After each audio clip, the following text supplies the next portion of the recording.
தொண்டர்களோட கருத்தை மறந்துவிட்டு 90% காங்கிரஸ் தொண்டர்கள் திமுகவுக்கு எதிரானவர், திமுக கூட்டணிக்கு எதிரானவர். நீங்கள் யாரான போய் கேளுங்க. அது மாதிரி வந்து திமுகவில் உள்ளவர்களாலே முதுகில் குத்தப்பட்டவர் எம்எல்ஏ பரந்தாமன். அவங்க அப்படி கையை காமிச்சாங்க, அவ்வளோதான். அந்த கையில் இருக்கிற 5 சீட்டு வந்து அப்படியே இன்னைக்கு வந்து தாவேக்காக்கு மாறி இருக்கிறது. அதாவது மடைமாற்றிக்கொண்டே சென்றார்கள். கண்ணை மூடிக்கொண்டே உலகம் நல்லா இருக்கு, வானம் மும்மாறி பொழிகிறது, மக்கள் எல்லாம் சுபிக்ஷமாக இருக்கிறார்கள் என்ற ஒரு கனவு உலகத்திலேயே வந்து முதலமைச்சர் ஸ்டாலின், முன்னாள் முதலமைச்சர் ஸ்டாலின் இருந்தார். சிடிவி நேயர்களுக்கு வணக்கம். ஜனநாயக தேர்தல் திருவிழா நடைபெற்று முடிந்திருக்கிறது.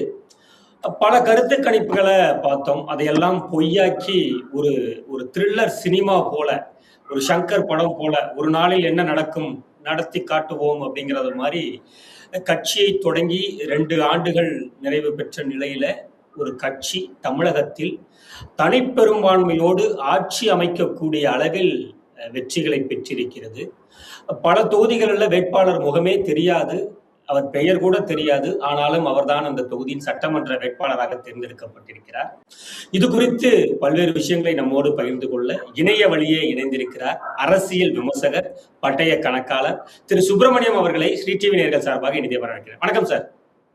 வணக்கம். வணக்கம் பாஸ்கர் சார். நம்ம கூட இந்த எக்ஸிட் போலுக்கு முன்னாடி கூட பேசியிருந்தோம், தேர்தலுக்கு முன்னாடி கூட பேசியிருந்தோம். என்டிஏ வருவதற்கான வாய்ப்பு அதிகம் இருக்கிறது. அப்படியே போனாலும் மீண்டும் திமுகவே ரீடைன் பண்றதுக்கான வாய்ப்பு அதிகமாக இருக்கிறது.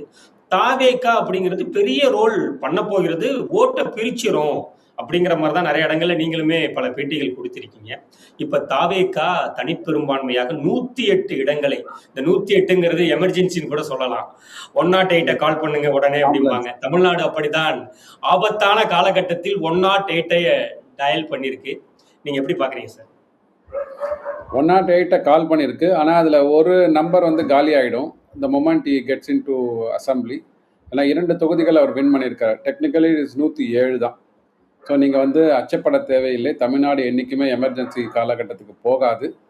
இங்கே இருக்கிற மக்கள், நான் வந்து கட்சிகளை தாண்டி பேசுகிறேன், பொதுமக்கள் இங்கே இருக்கிறவங்க வந்து அனைவரும் வந்து ஒரு என்ன சொல்கிறது, ஒரு அமைதியான சொசைட்டியை நோக்கி செல்கின்ற மக்கள். அதனால் வந்து மக்கள் அந்த அளவுக்குலாம் போக மாட்டாங்க. வெஸ்ட் பெங்கால் மாதிரிலாம் இங்கே ஆகாது. அதனால் வந்து வெஸ்ட் பெங்காலே வந்து 15 வருடங்களுக்கு அப்புறமா இன்றைக்கி வந்து தலைகீழாக மாறி இருக்கிறது. ஸோ அதனால் அந்த அளவுக்குலாம் தமிழ்நாடு போகாது. தமிழக மக்கள் விட மாட்டாங்க. எஸ், எல்லாரும் வந்து ஒரு கணிக்க தவறிட்டோம். கணிப்பு என்பது பார்த்திங்கன்னா எல்லா நேரத்துலையும் வந்து கரெக்டாக வந்து விழாது. ஆனால் ஒன்று everybody was telling it's going to be a coalition government. கூட்டணி ஆட்சி தான். அந்த ஆக்சிஸ் மை இந்தியா போலில் கூட அவர் 98லேருந்து 120 தொகுதிகள் வந்து தாவேகா கிடைக்கும்னாரு. அதில் தான் அவர் 108 தொகுதியில் நடுவில் வந்து நின்று இருக்கு ஆக்சுவலாக. ஸோ அனைவரும் வந்து கூட்டணி ஆட்சின்னு சொன்னாங்க. நிறைய ஒரு 4-5 கருத்து கணிப்புகள் இப்போ முடிந்து போன திராவிட முன்னேற்ற கழக அந்த கூட்டணி ஆட்சின்னாங்க. ஒரு 3 கருத்து நிபுணர்கள் வந்து என்டிஏ வரும்னாங்க. ஒருத்தர் மட்டும்தான் ஆக்சிஸ் மை இந்தியா போல் மட்டும் சொன்னாங்க. எஸ் சி, அதாவது அரசியலில் வந்து எப்போவுமே வந்து எல்லாமே கரெக்டாக போயிட்டு சொல்ல மாற்றங்கள் நிகழ ஆரம்பிக்கும். மக்கள் மனதில் வந்து அது இருந்தது. மக்கள் மனதை தாண்டி அந்த யங்கர் ஜென்ரேஷன் பீப்புள் வந்து அவங்களுக்கு ஓகே மாற்றத்தை நோக்கி போயிருக்கிறாங்க. அவங்களுக்கு மாற்றத்தோட டெஃபினிஷன் இதுதான் சரியான இதுவான்றது வந்து தெரியல. அவங்களுக்கு தெரியாமல் போட்ட மாதிரி தான் நான் பார்க்குறேன். ஏன்னா நீங்கள் சொன்ன மாதிரி சட்டமன்ற உறுப்பினர்கள் யாரு ஜென்சிக்கள் ஏற்படுத்திய புரட்சி தான் அது இல்லையா சார்? அப் டு 40 இயர்ஸ் வரைக்கும், 40-50 இயர்ஸ் இருக்குது. ஜென்சி மட்டுமே நான் சொல்ல மாட்டேன். ஏன்னா ஜென்சி மட்டுமே 15 லட்சம் புதிதாக வந்த 15 லட்சம் வாக்காளர்கள் மட்டும்தான். ஸோ அதனால் அவங்களால வந்து இந்த அவ்வளோ புரட்சி ஏற்படுத்தியிருக்க முடியாது. 50 வயது வரைக்கும் இருக்கின்ற நடுத்தர வயது பெண்கள் ப்ளஸ் நீங்கள் சொல்கிற மாதிரி 30 வயது வரைக்கும் இருக்க, 40 வயது இருக்கிற ஆண்கள். ஓகே, யாரெல்லாம் வந்து விஜயை வந்து திரையில் பார்த்தாங்களோ அவங்க வந்து தரையில் இருந்து அவங்க ஓட்டு போட்டிருக்கிறாங்க அவருக்கு, அவ்வளோதான். ஸோ தரையிலேருந்து திரையில் உள்ள அவரோட ஹீரோக்கு ஓட்டு போட்டிருக்காங்க. ஸோ ரியல் ஹீரோ வந்து ரியல் ஹீரோவாக மாறுவாங்கன்றது அவங்களோட எதிர்பார்ப்பு. பூர்த்தி செய்யணும். ஓகே, அதாவது நம்ம வந்து எந்த அரசு ஆட்சி அமைத்தாலும் ஒரு 100-200 நாட்களுக்கு வந்து அவங்களுக்கு வந்து இதுதான் ட்ரையல் பீரியட் தான் கண்டிப்பாக வந்து பண்ணணும். ஏன்னா நம்ம சில பேர் வாக்களித்திருப்பாங்க, சில பேர் வாக்களித்திருக்க மாட்டாங்க. வாக்களிக்காதவர்களும் அவங்க தான் முதல்வர். அவங்க தான் அந்த அரசாங்கம் தான் நம்மளை வந்து கொண்டு செல்ல வேண்டும். அதில் வந்து சரியா தவறா என்பதை வந்து நம்ம வந்து ஆராய்ந்து தராசு மாதிரி அவருக்கு வந்து will give them the feedback. அந்த ஃபீட்பேக்கை உள்ளே வாங்கி கொண்டு அவங்க ஆட்சி நடத்தினாங்கன்னா தமிழக மக்களுக்கு நல்லது, which the previous DMK government fail to do. நம்ம வந்து அனைத்து இதுலேயும் பார்த்தீங்கன்னா ஊடகங்கள்லேயும் வந்து திமுக அரசு செய்ய தவறிய திட்டங்கள் என்ன, அதாவது மடைமாற்றி கொண்டே சென்றார்கள். கண்ணை மூடிக்கொண்டே உலகம் நல்லா இருக்கு, வானம் மும்மாறி பொழிகிறது, மக்கள் எல்லாம் சுபிக்ஷமாக இருக்கிறார்கள் என்ற ஒரு கனவு உலகத்திலேயே வந்து முதலமைச்சர் ஸ்டாலின், முன்னாள் முதலமைச்சர் ஸ்டாலின் இருந்தார். இப்போ கூட அவர் தான் ஒரு காபந்து முதலமைச்சராக இருக்கிறாரு. இன்னும் நாளை வரைக்கும் நினைக்கிறேன், மே 7 விஜய் அவர்கள் பதவியேற்றதுக்கு அப்புறம் அவர் வந்து அஃபிஷியலாக வந்து இதாகிடும், அவரோட பணி வந்து முடிவு பெற்றுவிடும். ஸோ அந்த அளவுக்கு வந்து கண்ணை மூடிக்கொண்டு இருந்ததனால் இன்னைக்கு வந்து அவர்கள் வந்து ஸ்டாலின் ஐயாவே தோத்து போயிட்டாங்க. திமுக ஆட்சிக்கு வந்ததிலிருந்து அவரை வந்து ஒரு இந்தியாவே வழிநடத்தக்கூடிய ஒரு மாநில முதல்வராக அவங்க வந்து கட்டமைச்சாங்க திமுக. அவர் ஒரு ஆள் தான் வந்து பாரத பிரதமரை எதிர்க்கக்கூடிய வல்லமை கொண்டவராகவும் திமுக அவரை கட்டமைத்தது. இங்க இருக்கக்கூடிய மீடியாவுமே அவரை வந்து ஒரு மிகப்பெரிய இந்தியாவின் அரசியல்வாதியாக கட்டமைத்தது. மீடியாக்கள் எல்லாம் கண்ட்ரோல்ல வச்சிருந்தாங்கன்னு தொடர்ந்து நீங்களே குற்றச்சாட்டை வச்சுக்கிட்டு இருந்தீங்க. அது இல்லாம அப்பா என்று தன்னை அழைத்து கொண்டு மாநில மக்களிடையே ஒரு செல்வாக்கோடு வலம் வந்தார் அப்படிங்கிற மாதிரியும் கட்டமைச்சாங்க.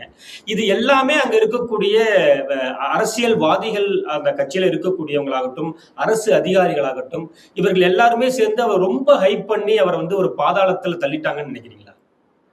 கண்டிப்பாக. ஏன்னா நீங்க சொல்றது எல்லாமே பார்த்தீங்கன்னா, நீங்க இந்தியாவே உற்று நோக்கிற ஒரு அரசியல்வாதி, ஒரு பிரதம அமைச்சரை வந்து அவர் தான் வந்து நான் இதுவே ப்ரப்போஸே பண்ணார். இந்த பரப்புரையில் 2019 பரப்புரையில் வந்து இது இந்தியாவுக்கான தேர்தல், பாராளுமன்ற தேர்தல் நடக்கும்போது ராகுல் காந்தி வந்து பிரதம அமைச்சர், பிரதம மந்திரின்றது அவர் தான் சொன்னார், வேறு யாருமே சொல்லலை. ஆனால் வந்து அவர் தன்னைத்தானே வந்து ஒரு பெரிய ஒரு சூப்பர் லீடராகவும், அதாவது சேஞ்ச் லீடராகவும், இந்தியாவிற்கே ஒரு மாற்றத்தை கொண்டு வர மாதிரி, அதாவது நீங்கள் எல்லாரும் ஒரு கிச்சடியாக சேர்ந்து ஒரு 20-25 கட்சிகள் சேர்ந்து இந்தியா கூட்டணின்னு சொல்லி ஆரம்பித்தாங்க. இன்னைக்கு அந்த இந்தியா கூட்டணியை தோற்கடித்திருக்கிறது. 2 விஷயம், கேரளாவில் இந்தியா கூட்டணியில் இருக்கிற காங்கிரஸ், இந்தியா கூட்டணியில் இருக்கின்ற கம்யூனிஸ்டை தோற்கடிச்சிருக்காங்க. கரெக்டுங்களா? ஏற்கனவே மம்தா பானர்ஜிலாம் வெளில போயிட்டாங்க. மம்தா பானர்ஜியாக இருக்கட்டும், ஆம் ஆத்மி பார்ட்டி அரவிந்த் கெஜ்ரிவால் அவங்களும் வெளில போயிட்டாங்க.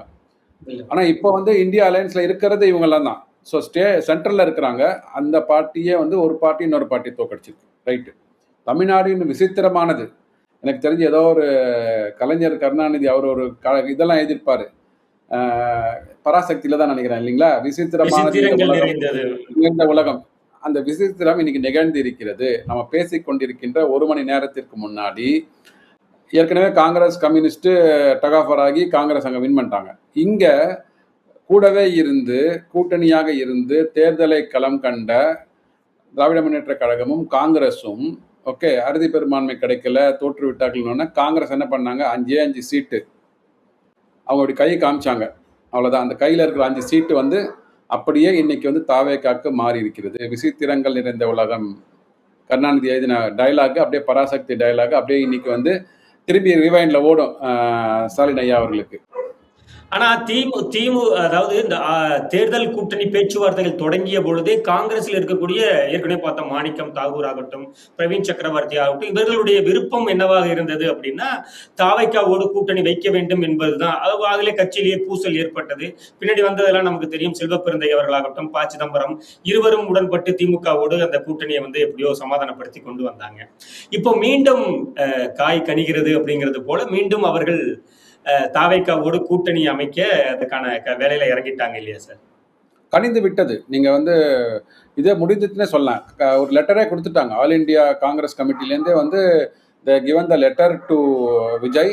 இப்போ நம்ம பேசிக்கொண்டிருக்கிற தருணம் கிட்டத்தட்ட 1:45 மணி ஆகுது. இப்போ மதியம். இன்னைக்கு வந்து 6ஆம் தேதி. பனையூரில் வந்து கிரீஷ் சோடங்கர், பிரவீன் சக்கரவர்த்தி நினைக்கிறேன், 2 பேரும் உள்ளே போயிட்டாங்க. அவங்க வந்து பூமாலையோட சால்வையை போட்டு உள்ளே வரவேற்று பனையூருக்குள்ளே இல்லத்துக்கு போயாச்சு அவங்க. ஸோ காய் கணிந்து விட்டது. இதில் என்னன்னா 2 விஷயங்க. நீங்கள் சொல்லிடுங்க சார். 2 விஷயம்.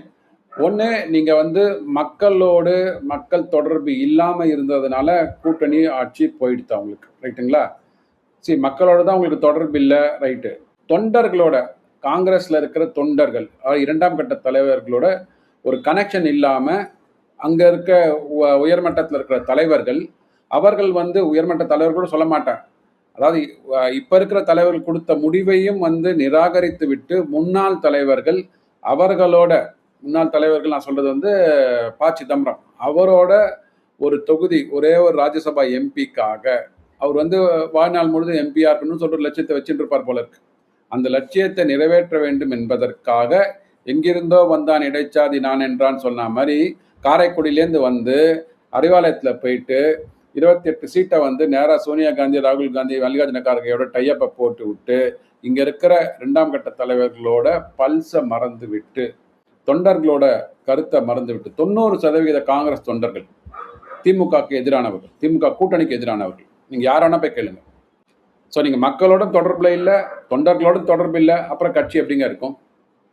ஸோ அதுதான் இப்போ நிலைப்பாடு. இன்னைக்கு நீங்கள் வின் பண்ணாங்க, 5 சீட் வின் பண்ணாங்க.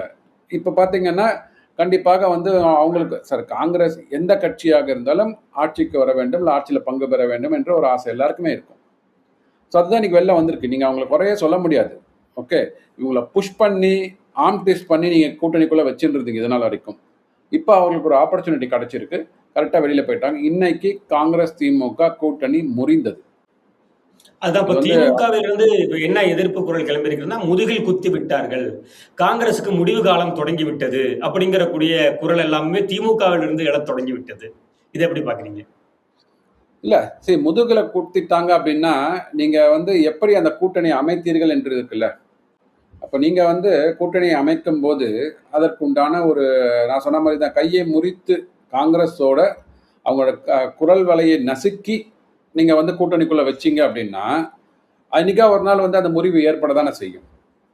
நீங்க கிரீஷ் தொடங்கட்ட வந்து பேசுனீங்களா, பிரவீன் சக்கரவர்த்தியோட பேசுனீங்களா, மாணிக்கம் தாக்கூரோட பேசுனீங்க. ஆனா அவங்க சொன்ன குரலுக்கு நீங்க செவி சாய்த்தீங்களா? அதெல்லாம் இல்லாம நீங்க திடீர்னு வந்து வேற யாரையோ உள்ள கொண்டு வந்து அவங்களோட வந்து மேலிடத்துல பேச வச்சு இது மாதிரி ஒரு கூட்டணியை வந்து பொருந்தா கூட்டணியை பொருத்தி பார்த்தீர்கள் என்றால் இந்த மாதிரி தான் விளைவு வரும். நீங்க வந்து கல்யாணம் புரியுது சார். இப்போ 108 சொன்னீங்க சார், 108 தனிப்பெரும்பான்மையோடு இருக்கிறது. ஒரு சீட்ல அவர் வந்து மீண்டும் அதை ரிசைன் பண்ணிட்டு வேறு யாராவது ஒருவர் அவங்க வாய்ப்பு கொடுக்கணும். 107. அப்ப சபாநாயகர் ஒருவராகவும் ஒரு சீட்டு போகும் இல்லையா சார்? அந்த கால்குலேஷன் 106 அப்படி. ஆமா, அப்படின்னா இன்னொரு 12 சீட்டு தேவைப்படுகிறது. இப்ப காங்கிரஸ் வந்ததுனால 5 வந்துருது, 106 5 111 ஆயிடுது. இன்னும் 7 சீட்டு யார் யாரு இவர்களோடு இணைவதற்கான வாய்ப்புகள் அதிகம் இருக்கிறது சார்.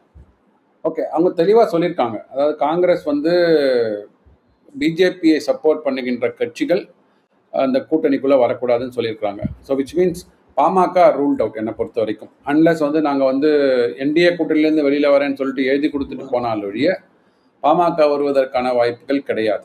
ஸோ பாமக அதான் இப்போ அடுத்த ஒரு பெரிய கட்சி, 4 சீட் வச்சுருக்கிற கட்சின்னு பார்த்தீங்கன்னா பாமக தான். ஸோ பாமக வருவதற்கு வாய்ப்புகள் குறைவு. ஸோ அதை தாண்டி பார்த்தீங்கன்னா விடுதலை சிறுத்தைகள் 2 சீட் வச்சுருக்கிறாங்க, கம்யூனிஸ்ட் 2 சீட் வச்சுருக்காங்க. ரெண்டு கம்யூனிஸ்ட்டுகளும் 2 சீட் இருக்காங்க. ஆனால் கம்யூனிஸ்ட் தலைவர் வந்து நாங்கள் திமுக கூட்டணிலாம் தொடர்றோம்னு சொல்லியிருக்கிறார் அவர். ஸோ அது ஒரு வலைதளத்தில் செய்தி வந்திருக்கு. ஸோ இப்போ வந்து ஐயுஎம்எல் கிட்ட 2 சீட் வச்சிருக்காங்க. ஐயுஎம்எல் 2 சீட் வச்சிருக்காங்க. 2 4 ஆச்சு. அதுக்கப்புறம் வந்து தேமுதிக ஒரு சீட் இருக்கு. அவங்கெல்லாம் எப்படி எந்த பக்கத்தில் போவாங்கன்னு தெரியல. இதற்கு நடுவில் வந்து அதிமுகலேருந்து ஒரு ஃபேக்ஷன் ஆஃப் எம்எல்ஏஸ் வந்து தாவேக்காக்கு சப்போர்ட் பண்ணுவதற்கான வாய்ப்புகள் இருக்கிற மாதிரிலாம் பேச்சுவார்த்தை நடந்து கொண்டிருக்கிறது. பட் எப்படி களம் மாறப்போ, ஆனால் கண்டிப்பாக ஏதாவது ஒரு வகையில் வந்து விஜய் வந்து ஆட்சியை தக்க வைத்து கொண்டு விடுவார் தான் நான் பார்க்குறேன். அதற்கு வந்து என்னென்ன வேலைகள் நடக்க போகுது இன்னொரு ஓரிரு நாட்கள். ஏன்னா நாளைக்கு பதவி ஏற்றதுக்கு அப்புறம் ஒரு 2 வாரங்கள் வந்து I think you will be asking time. 15 நாள் கொடுப்பாங்க, 2 வாரம் கொடுப்பாங்க ஃப்ளோரில் வந்து மெஜாரிட்டியை ப்ரூவ் பண்ணுறதுக்கு. ஸோ அதுக்கு நடுவில் என்ன போகிறதுன்றதை பார்க்கணும். ஸோ தமிழக மக்களுக்கு வந்து வர 2 வாரங்கள் மிக வந்து ஒரு அரசியலில் வந்து திருப்பு முனைகளை கொண்ட நாட்களாக இருக்கும்னு நான் பார்க்குறேன்.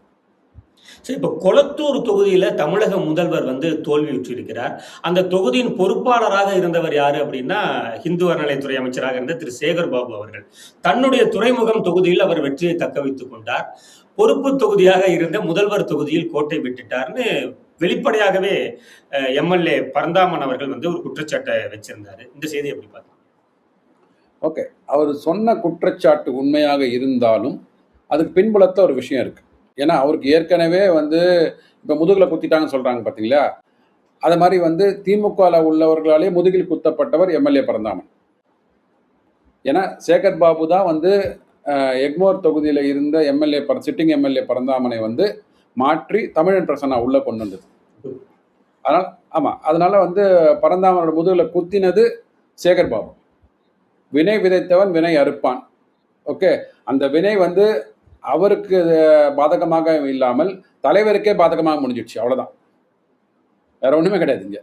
ஸோ அந்த வினை வந்து சேகர் பாபு தோத்துருக்கணும், அதுக்கு பதிலாக கூடா நட்பு கேடா முடிஞ்சதுனால இவர் வந்து சேகர் பாபு வந்து ஸ்டாலின் ஐயா அவரோட இதுக்கு பொறுப்பு தலைவராக போட்டதுனால, தொகுதிக்கு தலைவராக போட்டதுனால நேரடியாக ஸ்டாலின் ஐயாவை தோத்துட்டாங்க. ஓகே, இதெல்லாம் வந்து அரசியல். உண்மை நிலவரம் என்ன அப்படின்னா ஷியர் ஆன்டி என்கம்பன்சி, அரசுக்கு எதிரான மனப்பான்மை. ஏன்னா அரசுக்கு எதிரான மனப்பான்மை இருந்தால்தான் கிட்டத்தட்ட 15 அமைச்சர்கள் தோற்பார்கள், இன்க்ளூடிங் முதலமைச்சர். அரசுக்கு எதிரான மனப்பான்மை இருந்தது, அண்ட் லோக்கல் எம்எல்ஏக்கு உண்டான மனப்பான்மையும் இருந்தது. எம்எல்ஏக்களுக்கு உண்டான எதிரான மனப்பான்மை ஒண்ணுமே பண்ணல. அப்ப அந்த மகளிர் உரிமை தொகை எடுபடவில்லையா? விடியல் பேருந்து திட்டம் எடுபடவில்லையா? தமிழக அரசு பல்வேறு நலத்திட்டங்களை கொண்டு வந்ததாகவும் ஆளும் பாஜக அரசை எதிர்த்து நிற்கக்கூடிய இந்தியாவிலேயே ஒரே மாநிலம் தமிழமாக இருக்கிறதாகவும் தில்லிக்கு எப்பொழுதுமே நாங்க அவுட் ஆஃப் கண்ட்ரோல்னு சொன்ன முதல்வருடைய அந்த அந்த பிம்பம் எடுபடவில்லையா? டெல்லிக்கு நாங்க அவுட் ஆஃப் கண்ட்ரோல் சொன்ன முதலமைச்சர் தன் தொகுதியை கண்ட்ரோல்ல வச்சுக்க முடியலையே. இன்னைக்கு தொகுதி மக்களே அவுட் ஆஃப் கண்ட்ரோல்ல போயிட்டாங்களே. நீங்க சொன்ன அந்த உரிமை தொகை உங்களுக்கு உதவி இருக்கணும்னா சார், நீங்க வந்து கொடுத்தது 1.25 கோடி குடும்பங்களுக்கு 1.31 வச்சுக்கோங்க. அப்போ மீதி 1 கோடி குடும்பங்கள் கொடுக்கல. நீங்க வரும்போது என்ன சொன்னீங்க? அனைத்து மகளிருக்குமான உரிமை தொகை. நீங்க அப்புறமா தகுதியின் அடிப்படையில் கொடுக்குறோம். நீங்க தகுதியை நிர்ணயிப்பதற்கு நீங்கள் யார் ஃபர்ஸ்ட்? ரைட், உங்களுக்கு அதிகாரம் இருக்கிறது. அந்த தகுதியை முன்னாடி சொன்னீங்களா?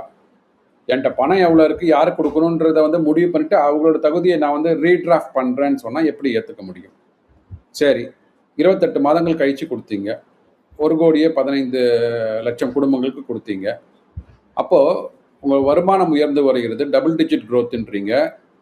மாநிலத்துக்கு வருமானம் உயர்ந்தால் மாநிலத்தில் இருக்கிற மக்களோட வருமானம் உயர வேண்டும். அப்போ அந்த 1,15,00,000 குடும்பங்கள்லேருந்து ஒரு 5,000 10,000 குடும்பங்களாவது 2.5 லட்ச ரூபா ஆண்டு வருமானத்துலேருந்து மேலே போய் 3 லட்சம் 4 லட்சமாக சம்பாதிச்சிருக்கணும். அப்போ அந்த உரிமை தொகை பட்டியலேருந்து அவங்க வெளியில் போயிருக்கணும். அது இல்லை. மாறாக டிசம்பர் 2025 அன்னைக்கு கூடுதலாக ஒரு 16 லட்சம் குடும்பங்களை வந்து இது நாள் வரைக்கும் அவங்க வந்து வருமானம் 2.5 லட்ச ரூபாய்க்கு வருமானத்துக்கு மேலே இருந்தாங்க போலவும் அவங்க கீழே வந்துட்டாங்க மாதிரியும் திருப்பி ஒரு 16 லட்சம் குடும்பங்களை ஆட் பண்ணுறீங்க அப்படின்னா இது வந்து எந்த விதத்தில் வந்து மக்களால் ஏற்றுக்கொள்ள முடியும்? சரி, இப்போ மூத்த அமைச்சர்கள் பல பேர் வந்து தோல்வியுற்றிருக்கிறார்கள். தொழில்துறை அமைச்சர் டிஆர்பி ராஜா மன்னார்குடி தொகுதியில் தோல்வியுற்றிருக்கிறார். காட்பாடியில வந்து துரைமுருகன் அவர்கள் தொடர்ந்து எம்எல்ஏவாக இருந்த துரைமுருகன் அவர்களை வந்து மக்கள் வந்து தூக்கி எறிஞ்சிருக்காங்க. ராணிப்பேட்டையில வந்து அமைச்சர் காந்தி தூக்கி எறியப்பட்டிருக்கிறார். அன்பில் மகேஷ் தூக்கி எறியப்பட்டிருக்கிறார். இதையெல்லாம் தாண்டி மதுரை மத்திய தொகுதியில மண்ணின் மைந்தன் என்று சொல்லிக்கொண்ட பிடிஆர் அவர்கள் வந்து தூக்கி எறியப்பட்டிருக்கிறார். இதெல்லாம் எதை காட்டுதுன்னு? சரி, அதாவது நீங்க எந்த இடத்துல இருக்கிறீங்க அந்த இடத்துல உங்களோட குறிப்பா PTR Palanivel Thiagarajan, okay, so தனிப்பட்ட முறையில் ஒரு knowledgeable person, no doubt about that, okay. ஆனால் நீங்கள் எங்கே இருக்கிறீங்கன்றதை பொறுத்து இருக்கு. நீங்கள் வந்து உங்கள் அப்பா வந்து திமுகவில் இருந்தார், தாத்தா திமுகவில் இருந்தார்னாலேயே நீங்கள் திமுகவில் இருந்தீங்க அப்படின்னா உங்களுக்கு மற்றவங்களுக்கு என்ன வித்தியாசம்? ரைட்டு, நீங்கள் இருந்தபோது உங்களுக்கு நீதித்துறை அமைச்சராக கொடுத்தாங்க, நீங்கள் தவறு ஒன்றை சுட்டி காட்டினீங்க, அந்த தவறை சுட்டி காட்டியதற்காகவே உங்கள் இலாக்கா பறிக்கப்பட்டு வேறு இலாக்காவுக்கு மாற்றினாங்க உங்களை. அப்போவே உங்களுக்கு புரிஞ்சிருக்கணும்ல, நீங்கள் முதல் கடமையாற்றுவது வந்து மக்களுக்காக, உங்களோட கழகத்துக்காக அல்ல. அது உங்களுக்கு தெரியணும். ஸோ அப்போவே நீங்கள் வந்து வெளியில் வந்திருக்கணும். அது வெளியில் வராமல் திருப்பி நீங்கள் கண்டினியூ பண்ணியிருக்கீங்க அப்படின்னா வேற எந்த விதமான சப்போர்ட்டும் பண்ணாமல் அரசாங்கத்துக்கு வந்து அரசாங்கத்தில் வந்து நீங்கள் சப்போர்ட் பண்ணுறதுன்ற என்பது ரெவென்யூ இன்க்ரீஸ் பண்ணுறதுக்கு திட்டங்களை கொண்டு வருவதற்காக மட்டுமல்ல, திட்டங்கள் ஏதாவது குறைபாடுகள் இருந்தால் குறைகளை வெளியில் சொல்லி அதை வந்து தீர்க்க வேண்டும். நீங்கள் சொன்ன எந்த குறைகளும் தீர்க்காமல் அந்த அரசாங்கம் நடந்து கொண்டு இருக்குது என்றால், அப்போ நம்ம நார்மலாக என்ன பண்ணுவோம்? ஒரு கம்பெனியில் வேலை பார்க்குறோம், ஒரு கம்பெனியில் வந்து ஒரு தவறு நடக்குது, அந்த தவறை நம்ம அவங்க மேலிடத்துல சொல்கிறோம், அவங்க தவறை சரி பண்ணல, நம்ம என்ன பண்ணுவோம்? ராஜினாமா பண்ணிட்டு வேறு கம்பெனி தானே போவோம். அப்படி போயிருக்கணும் இல்லை நீங்கள்? ஸோ வாய் மூடி நீங்கள் வந்து ஒரு விட்னஸாக இருந்ததுனால, ஓகே, ஒரு பொய் சாட்சி மாதிரி கூட வச்சுக்கலாமே. ஸோ பொய் சாட்சியாக இருந்ததுனால் இன்னைக்கு மக்களால் நீங்கள் வந்து விரட்டடிக்கப்பட்டிருக்கிறீர்கள். எல்லா அமைச்சர்களும் அது மாதிரி தான். அமைச்சர்கள் விரட்டடிக்கப்பட்டிருக்கிறார்கள் என்றால் நீங்கள் வந்து 5 வருடங்கள் நீங்கள் என்ன ஆட்சி செய்தீங்க, அந்த அவல நிலை 5 லட்சம் கோடி கடனை வந்து எக்ஸ்ட்ராவாக நம்ம மக்கள் தலை மேலே வச்சுட்டு போயிருக்கிறோம். அதற்கு கொடுத்த பதில் தான் மக்கள் கொடுத்துருக்குறாங்க இன்னைக்கு. சார், இந்த தேர்தலை போன தேர்தலை பொறுத்த வரைக்கும் திமுக மறைந்த தலைவர் கருணாநிதி அவர்கள் இல்லாமல் மு.க.ஸ்டாலின் அவர்கள் தலைமையில தான் போன தேர்தலை சந்திச்சாங்க. அவர் தான் கேண்டிடேட் எல்லாம் சூஸ் பண்ணது. வெளியில் பீகாரில் இருந்து இவர்கள் சொல்லக்கூடிய வார்த்தைனா, பீகார் பார்ப்பனர் ஒரு வடக்கனை கூட்டிட்டு வந்துதான் இவங்க வந்து அந்த ஐடியாவெல்லாம் அவர் கன்சீவ் பண்ணி அதுக்கு தகுந்த மாதிரி ரோட்ல நடந்து போய் பல்வேறு விஷயங்கள் ஸ்லோகனை வச்சு இவர்கள் ஆட்சியை பிடித்தார்கள். இந்த முறை இவங்க அதை கையாளவில்லை. அதற்கு மாறாக அவருடைய மாப்பிள்ளை பெண் நிறுவனத்துறை தலைவர் அவரை உள்ள கூட்டிட்டு வந்தாங்க. அவர் வெளிப்படையாகவே வெள்ளிவாக்கம் தொகுதியில வந்து அவர் வந்து ஆதரவு தேடினார், மக்கள் ஆதரவு தேடினார், வாக்காளர்கள் கிட்ட வந்து ஓட்டு கேட்டாரு. அது இப்போ அதை எப்படி பாக்குறது சார் இது ரெண்டையும்? அதாவது நீங்கள் வந்து உங்களுக்கு வேணும்னா உடனே வந்து பிராமண சமூகத்தை சேர்ந்தவர்களோட சேர்ந்து ஒர்க் பண்ணுறது, வேண்டாம் அப்படின்னா உடனே வந்து அவங்கள தூக்கி அடிக்கிறது. ப்ளஸ் வந்து வடக்கன் இங்கே வந்து யாராவது ஒருத்தர் வந்து பாவம் ஒரு 10,000 20,000 ரூபாய்க்கு வந்து இங்கே ஒரு ஃபேக்ட்ரியில் ஒர்க் பண்ணுறான் அப்படின்னா அவனை வந்து பீடாவாயன்னு சொல்கிறது, இதெல்லாம் தான் மிக முக்கியமாக மக்கள் மனதில் நேராக கொண்டு சென்றிருக்குது. எப்படி வந்து இவ்வளோ தவறாக நீங்கள் வந்து ஒரு மனிதனை வந்து இந்திய அரசியல் சாசனம் எனக்கு கொடுத்திருக்க உரிமை, இங்க இருக்கிற 145 கோடி மக்களும் எங்க வேணா போய் எங்க வேணா வேலை செய்யலாம். அது வந்து நீங்க எப்படி வந்து ஒரு மனிதனை குறை சொல்ல முடியும்? அது உங்களுக்கு சாதகமாக இருக்கும்போது அவங்கள சேர்த்துக்கிறது, வடக்கனை சேர்த்து அதுவும் பிராமண சமூகத்தை சேர்ந்தவரை வச்சு கொண்டு 2021 வெற்றி பெறுவதற்காக அவர் தேவைப்படுகிறார். ஆனா வந்து இங்க வந்து அதே சமூகத்தை சார்ந்தவர்கள் படித்து மேலே வந்தா உடனே வந்து எங்கள் ஒடுக்கப்பட்ட சமூகத்தை வந்து கீழே தள்ளிட்டு வந்து நீங்கள் மேலே வந்துட்டீங்கன்னு சொன்னால், அப்போ அதே ஒடுக்கப்பட்ட சமூகத்தை தள்ளிவிட்டு தானே மேலே வந்திருக்கிறாரு. அப்போ நீங்கள் அவரை தூக்கி பிடிச்சிங்கல்ல, அவரோட ஸ்ட்ராட்டஜி உங்களை வெற்றிக்கு தேவைப்பட்டது இல்லை. அந்த வெற்றியே நம்ம வந்து ஒரு 3.5% வெற்றி பெற்றான்னு சொல்ல முடியும். அவ்வளோதான். எதிர்கட்சிகள் ஒற்றுமையாக இல்லாமல் தேர்தலை சந்தித்ததுனால் வந்த ஒரு வெற்றி, அவ்வளோதான். நீங்கள் பர்ஃபார்ம் பண்ணுவீங்கன்னு சொல்லிட்டு மக்கள் கொடுத்தது கிடையாது. வெறும் சதவீதத்தில் அமமுக தினகரன் தனியாக இருந்தார், அதனால் ஒரு 22 தொகுதிகளை வெற்றி வாய்ப்பை பறித்தார். அந்த மாதிரி அதிமுகக்குள்ள ஒரு ஒன்றிணைந்த இது அதிமுக இல்லாததுனால வெற்றி பெற்றீங்களே தவிர, மற்றபடி உங்களோட பர்ஃபார்மன்ஸ்னால நீங்கள் வந்தால் நல்லா பண்ணுவேன்னு சொல்லி சொன்னீங்க. ஆனால் செஞ்சீங்களான்னு இப்போ மக்களுக்கு தெரிஞ்சுட்டு அதனால திருப்பி மீண்டும் விரட்டி அடிக்கப்பட்டிருக்கிறீர்கள். சார், ஒரு நிறைவா 2 கேள்வியோடு, இப்போ திமுகவின் தோல்விக்கு வந்து முக்கிய காரணமாக பார்க்கப்படுவது ஹிந்து வெறுப்பு பேச்சுகள் பார்த்தோம். ராசா அவர்கள் மேடையில் என்னெல்லாம் பேசினாரு, ஹிந்து இயக்க திராவிட முன்னேற்ற கழகத்தைச் சேர்ந்த மூத்த அமைச்சர்கள் அருவருக்கத்தகைய வகையில் என்னெல்லாம் பேசியிருந்தாங்க, பொன்முடி அவர்கள் பேச்சாகட்டும், அப்புறம் வந்து ஹிந்து கோவில்களை இடித்தேன்னு வெளிப்படையாக மேடையிலேயே TR பாலு அவர்கள் சொன்னதாகட்டும், அப்புறம் அவர்கள் வழக்கம் போல உள்ள அந்த கவுன்சிலர்கள் அராஜகம் அப்படிங்கிறது, இது எல்லாம் தாண்டியும் செந்தில் பாலாஜி அவர்கள் வந்து கோவையில வெற்றி பெற்றிருக்கிறார். இப்ப இதுக்கெல்லாம் முக்கிய காரணமாக இந்த காரணங்கள் பிளஸ் வந்து களப்பணி ஆற்றியிருக்கிறார்கள். இந்து இயக்கங்களாகட்டும், NDA கூட்டணி கட்சிகளாகட்டும், இவர்கள் எல்லாம் களப்பணி ஆற்றி ஒரு விதமான ஒரு மாற்றத்தை கொண்டு வந்துட்டாங்க. இது மட்டும்தான் காரணங்கள்னு பார்க்க முடியுமா? இது முழுக்க இது எதுவுமே கிடையாது. முழுக்க விஜய் அலை, எப்படி 2014 மோடி அலை இந்தியாவை புரட்டி போட்டதோ அது போல விஜய் அப்படிங்கிற ஒற்றை முகம், அந்த ஒற்றை அலை. ஏன்னா அவரும் வாக்குறுதிகள் நிறைய கொடுத்திருக்காரு.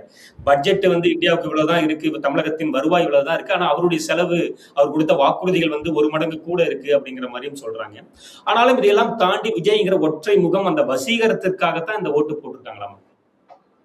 கண்டிப்பா வசீகரத்துக்காக தான் ஓட்டு போட்டிருக்கிறாங்க. மக்களுக்கு வந்து மாற்றம் வேண்டும் அப்படின்னு சொல்லிட்டு ஏங்கின்னு இருக்காங்க. அதுல வந்து மாற்று கருத்தே இல்லை. ஆனால் அந்த மாற்றத்தை கொண்டு வருபவர் யார், அவரோட பின்னணி என்ன, அவரோட நெக்ஸ்ட் 5 இயர் ஸ்ட்ராட்டஜி என்னவாக இருக்கும், அப்படின்றத வந்து மக்கள் புரிந்து கொள்ளாமல் வாக்களிச்சிட்டாங்கன்னு தான் பார்க்குறேன். ஏன்னா வந்து நீங்கள் எங்கே வேணால் போய் கேளுங்க, ஓகே, சாம்பிளிங் எடுத்தீங்க அப்படின்னா 100 பேரில் 80 பேர் வந்து உங்களுக்கு இந்த வேட்பாளர் யார் அப்படின்னு கேட்டிங்கன்னா தெரியாதுன்னு சொல்லுவாங்க. எங்களுக்கு வந்து விஜய் தான் தெரியும். அவர் சொன்னார் இல்லைங்களா, மதுரவாயில் விஜய், அம்பத்தூரில் விஜய், ஆவடியில் விஜய், திருப்பரங்குன்றத்தில் விஜய், அவ்வளோதான். ஸோ அந்த மாதிரியான இதில் போட்டிருக்காங்க. அப்படி இருக்கும்போது நாளைக்கு வந்து உங்களோட தொகுதியில் ஏதாவது ஒரு குறைகள் இருக்குது, இல்லை எனக்கு ஒரு இது வேணும் அப்படின்னு கேட்கும்போது, இந்த திட்டங்கள் வேணும்னு கேட்கும்போது நீங்கள் யாரை போய் கேட்பீங்க? இப்போ விஜயை போய் கேட்பீங்களா நீங்கள்? அவரை வந்து நீங்கள் நெருங்கவே முடியாது. இன்னும் அந்த ஸ்டார்டம் வந்து அவரை சுற்றி தான் இருக்குது. ஓகே, அது அது அவரோட தவறில்லை. பட் அது மாதிரியான ஒரு பிம்பத்தை வந்து ரசிகர்கள் கட்டமைச்சிட்டாங்க. அந்த ரசிகர்கள் தான் இன்னைக்கு தொண்டர்களாக இருக்கிறாங்க. எஸ், இன்னைக்கு அஃப்கோர்ஸ் அந்த ஒரு மாயையில் வந்து வாக்குகள் விழுந்திருக்குது. அதற்கு வந்து எதிர்க்கட்சிகளும் பார்த்தீங்கன்னா வந்து ஒரு ஒன்றாக இல்லாதது, அதாவது என்டிஏ கூட்டணி, குறிப்பாக என்டிஏ கூட்டணி வந்து ஒன்றாக இல்லாததுன்னா லாஸ்ட் ஒரு 3-4 மந்த்ஸில் தான் மிகப்பெரிய ஒரு பரப்புரை எடுத்துகிட்டு போனாங்க. ஓகே, அது வந்து நம்ம ஒத்துக்கொண்டாலும் இல்லாட்டாலும் பார்த்தீங்கன்னா பிஜேபிலேயே ஒரு அலைன்மெண்ட் இல்லாமல், ஓகே, தலைவரை மாற்றியதாக இருக்கட்டும், அதுக்கப்புறம் அதிமுகலேயே வந்து பார்த்தீங்கன்னா இரு பெரும் தலைவர்கள் வெளில போனதாக இருக்கட்டும். ஓகே, ஸோ அதெல்லாம் வந்து கொஞ்சம் நெகட்டிவ் செட்பேக் ஃபார் தம். இதெல்லாம் கொஞ்சம் விட்டு கொடுத்து அவங்க வந்து கன்சாலிடேட் பண்ணியிருக்கலாம்.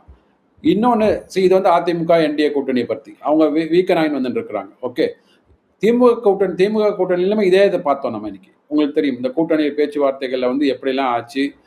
திடீர்னு உள்ளே வந்தவங்களுக்கு ஒரு ராஜ்யசபா சீட்டு, 10 எம்எல்ஏ சீட்டை கொடுத்து, அங்கே ஏற்கனவே இருக்கிற விசிகா வந்து இது சாட்டிஸ்ஃபை இல்லாமல் வந்து அன்ஹாப்பினஸ் வந்து கிரியேட் பண்ணி ஒரு அதுக்கப்புறம் பார்த்தீங்கன்னா காங்கிரஸை பற்றி பேசினோம். காங்கிரஸ் வந்து ஒரு ஒவ்வா கூட்டணியாக தான் இருந்தாங்க அவங்க. ஸோ இது மாதிரி திமுக கூட்டணியும் பிளவுபட்டு இருந்தது, அதிமுக கூட்டணியும் ஒரு ஜெல் ஆகாமல் இருந்ததுனால வாக்குகள் சிதறுண்டு புது வாக்காளர்களும் அவங்களுக்கு போட்டதுனால இது ஒரு வெற்றி அவர்களுக்கு கொடுத்துருக்கு. பட் உண்மையான வெற்றி அதை வந்து நம்ம வந்து குறைச்சி மதிப்பிடவே கூடாது. ஆனால் இது சாத்தியம் எப்படின்னா, இது மாதிரி இருவரும் கட்சிகள் இப்போ இருக்கிறாங்க பார்த்தீங்களா, அவர்கள் சிதறுண்டு இருந்ததுனால அந்த வெற்றி வாய்ப்பு அவருக்கு கிடைச்சிருக்கு. சரி, இப்போ கட்சி தொடங்கி 2 ஆண்டு காலம் ஆகிறது. அந்த கட்சியின் பெயர் ஆகட்டும், கட்சியின் சின்னம் ஆகட்டும், இது எல்லாமே தமிழகத்தின் மூலை முடுக்கு வரை போய் சேர்த்திருக்கிறார்கள் அப்படிங்கிறதையும் நம்ம சொல்ல வேண்டியதா இருக்கு. 34.98% தாவேகா பெற்றிருக்கிறது. இது எப்படி சாத்தியம் நினைக்கிறீங்க சார்? இல்லை, thanks to social media. So அது வந்து இன்னைக்கு இருக்கிற ஒரு டிஜிட்டல் இன்ஃப்ராஸ்ட்ரக்சரை வச்சு நீங்கள் 234 தொகுதிகளுக்கும் போக வேண்டும் என்ற அவசியம் இல்லை.